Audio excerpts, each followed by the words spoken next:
What if everything you think you know about beauty in space is wrong? From Earth, Venus looks like a jewel, the brightest object in our sky after the moon. For thousands of years, it has been called the morning star, the evening star, a symbol of love, light, and mystery. But this glowing point hides something far more unsettling, something almost hostile. Because Venus is not a paradise, it is a warning. At first glance, Venus and Earth seem like twins, nearly identical in size, mass, and composition. They were born from the same cosmic material over 4.5 billion years ago. For a long time, scientists believed Venus might be covered in oceans, maybe even life. Early astronomers imagined vast jungles hidden beneath its thick clouds. But those clouds were lying. When the first probes descended through Venus's atmosphere in the 20th century, the illusion shattered. The Soviet Venera program sent a series of robotic explorers into the unknown, and what they found was beyond extreme. The sky wasn't blue. It wasn't even black. It was a suffocating yellowish haze, thick with sulfuric acid clouds that stretch for tens of kilometers. Sunlight barely makes it through, and what does arrive is scattered, dim, and distorted, casting an eerie glow across a landscape that feels more like a nightmare than a world. The temperature on the surface, hot enough to melt lead, around 465 degrees Celsius. That's hotter than Mercury, even though Mercury is closer to the sun. And the pressure. Imagine standing at the bottom of an ocean nearly a kilometer deep. Now imagine that pressure pressing in from all directions. That's what you'd feel on Venus, about 90 times the pressure of Earth's atmosphere. No human could survive there. No spacecraft lasts long. But here's the part that makes Venus truly fascinating. It didn't have to be this way. Somewhere in its distant past, Venus may have had oceans. It may have had a climate not unlike Earth's. So what went wrong? To answer that, we have to descend deeper, through the clouds, through time, and into the violent transformation that turned a potential twin of Earth into the most inhospitable planet in the solar system. And what we're about to uncover might change how you see our own planet forever. To understand what Venus really looks like, you have to forget the idea of a calm, silent planet. Venus is not still. It is alive in a slow, relentless, and almost suffocating way. Beneath its dense atmosphere lies a surface shaped by fire. Radar mapping missions, especially from Magellan, revealed a world covered in vast volcanic plains, deformed crust, and colossal geological structures. Unlike Earth, Venus doesn't have moving tectonic plates. There are no continents drifting apart, no oceans reshaping coastlines. Instead, the planet's surface behaves like a sealed lid over a boiling interior. Heat builds up, pressure builds up, and eventually the planet releases that energy all at once. Scientists believe Venus undergoes catastrophic resurfacing events, periods when enormous amounts of lava flood the planet, wiping out nearly all existing features. Imagine entire regions the size of countries buried under molten rock, not once, but over and over again across millions of years. What remains today is a landscape that looks frozen in time, not because nothing happens, but because everything happened, violently. Towering volcanoes dominate the terrain, some of them dwarf anything on Earth. Lava flows stretch for hundreds of kilometers. There are pancake-like domes formed by thick, slow-moving magma, unlike anything we see on our planet.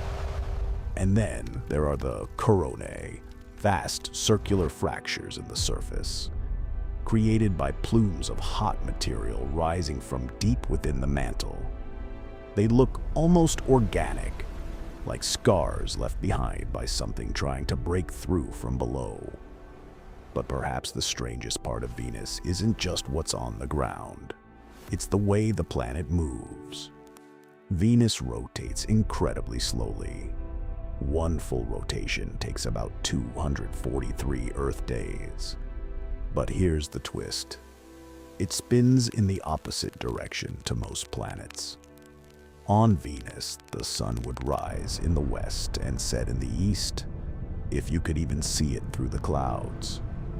A single day on Venus, sunrise to sunrise, actually lasts longer than an entire year on the planet. Time itself feels distorted there, and yet, despite this slow rotation, the atmosphere above Venus moves at terrifying speeds. Winds high in the clouds can reach over 300 kilometers per hour, circling the entire planet in just a few days.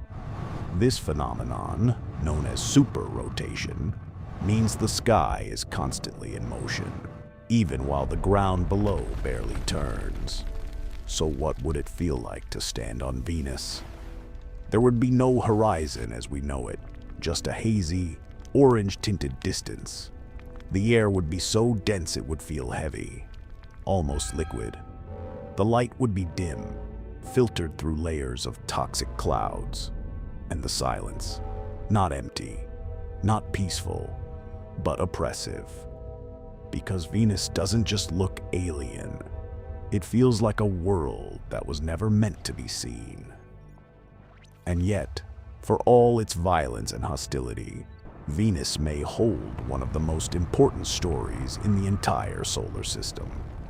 Because this planet didn't start out as a furnace. There is growing evidence that early Venus may once have had liquid water, possibly even shallow oceans that existed for millions, maybe billions of years. Climate models suggest that under slightly different conditions, Venus could have maintained stable temperatures, clouds, and rainfall, a world not so different from early Earth.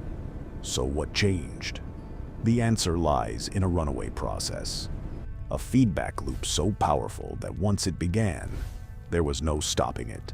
A runaway greenhouse effect. On Earth, greenhouse gases like carbon dioxide help trap heat, keeping our planet warm enough for life. But on Venus, something pushed that system into overdrive. As the planet warmed, more water evaporated into the atmosphere. Water vapor itself is a powerful greenhouse gas, trapping even more heat. The oceans began to disappear into the sky. Then, ultraviolet radiation from the sun broke apart water molecules in the upper atmosphere. Hydrogen escaped into space, while oxygen reacted with surface materials. Over time, Venus lost its water completely. What remained was a thick, choking atmosphere made almost entirely of carbon dioxide, over 96% of it. Heat couldn't escape anymore. Temperatures skyrocketed, and the surface became the hellish landscape we see today. This is why Venus is hotter than Mercury. Even though Mercury sits closer to the sun, Mercury has no atmosphere to trap heat. Venus has too much. It's not just hot, it's trapped. And this transformation didn't just reshape the planet's climate, it rewrote its entire history. Any traces of ancient oceans, any signs of early habitability, may have been erased by volcanic resurfacing and chemical reactions over billions of years. But scientists are still searching, because if Venus once had water, even briefly, it raises a question that is impossible to ignore. Could it have supported life?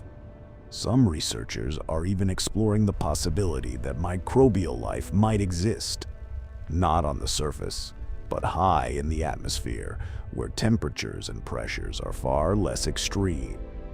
In those cloud layers, conditions are surprisingly Earth-like, at least compared to the inferno below. It sounds unlikely, almost impossible, but Venus has already proven one thing. It is a master of hiding the truth behind its clouds. And just when we think we understand it, it reveals something new. In 2020, Venus shocked the scientific world again. A team of researchers announced the possible detection of a gas called phosphine in the atmosphere of Venus. On Earth, phosphine is associated with biological processes. It's produced by microbes in oxygen-free environments. Finding it on Venus, a planet where known chemical reactions struggle to explain its presence, raised an unsettling possibility. Not proof of life, but a question that refused to go away. Could something be living in the clouds? The announcement triggered intense debate. Follow-up observations challenged the data. Some studies suggested the signal might have been misinterpreted, while others proposed unknown chemical pathways. The truth is still uncertain, but for a moment Venus stopped being just a dead world and became a mystery again. And that mystery is pulling us back. After decades of focusing on Mars, space agencies are turning their attention toward Venus with renewed urgency. Missions like VERITAS and DAVINCI aim to map the surface in unprecedented detail and plunge through the atmosphere to directly sample its chemistry. At the same time, the European mission, EnVision, will study the planet's interior, atmosphere, and geological activity as a connected system, trying to understand not just what Venus is, but how it became this way. Because Venus is not just another planet. It is a case study in planetary evolution, a glimpse into what can happen when a world crosses a critical threshold, and perhaps a reflection of our own future, if conditions on Earth were ever pushed too far. But beyond the science, there is something almost philosophical about Venus. It forces us to confront a difficult idea that two nearly identical planets can end up with completely different destinies. One becomes a cradle for life, the other becomes a pressure cooker of heat and acid, and the line between them might be thinner than we think. If you could somehow stand on the surface of Venus, protected from the crushing pressure and unbearable heat, you wouldn't see flames or flowing lava in every direction. You'd see something quieter, more deceptive, a still, rocky plain stretching into a hazy horizon, a sky that never clears, a world frozen in the aftermath of its own transformation. And that is what Venus really looks like. Not just a planet of fire, but a planet that changed and never changed back. But there is one more layer to Venus, one that makes it even more unsettling. It's not just what Venus is, it's what it teaches us. When scientists study Venus, they're not only looking at a distant world wrapped in toxic clouds, they're looking at a natural experiment, one that ran for billions of years with no way to rewind it. A planet that may have started with the same ingredients as Earth, but ended up somewhere completely different. And the reason matters, because the physics that shaped Venus are not unique to Venus. The greenhouse effect, atmospheric chemistry, solar radiation, these are universal processes. They don't care about borders, civilizations, or intentions. On Venus, those processes spiraled out of balance. The system crossed a threshold, and once it did, the transformation became irreversible. That's the part scientists pay attention to, not because Earth is about to become Venus. The two planets have key differences, including distance from the Sun and atmospheric history, but because Venus shows how sensitive a planet's climate can be when feedback loops take control. It's a reminder written across an entire world. And yet, even now, Venus refuses to be fully understood. Recent data hints that the planet might still be geologically active. There are signs that some volcanoes could be erupting today, reshaping the surface even as we observe it from orbit. If that's true, then Venus is not just a relic of the past. It's an evolving system, still releasing heat from its interior, still changing in slow, dramatic ways. And we've barely scratched the surface. Future missions may send more advanced probes, maybe even long-lived aerial platforms, balloons drifting through the upper atmosphere, where conditions are far less extreme. From there, scientists could directly study the chemistry of the clouds, track wind patterns, and search for answers to one of the most persistent questions. Is Venus completely dead? Or is it just different? Because when you strip away the myths, the glowing beauty in the night sky, the poetic names, the illusions of a sister world, what remains is something far more complex. Venus is not simply a failed Earth. It is a planet that followed its own path to the extreme, a world where the sky hides the surface, where time moves strangely, where the past has been almost entirely erased, and where the truth is still waiting, buried beneath layers of heat, pressure, and cloud. So the next time you see that bright point shining at dusk or dawn, remember what you're really looking at. Not a star, not a symbol, but a world that looks calm from a distance and unimaginable up close. There are worlds we visit, and there are worlds we study from a distance. And then there is Venus, a place that resists both. Even our most advanced missions have only managed brief encounters with its surface. The Soviet Venera program survived for minutes before being crushed and cooked into silence.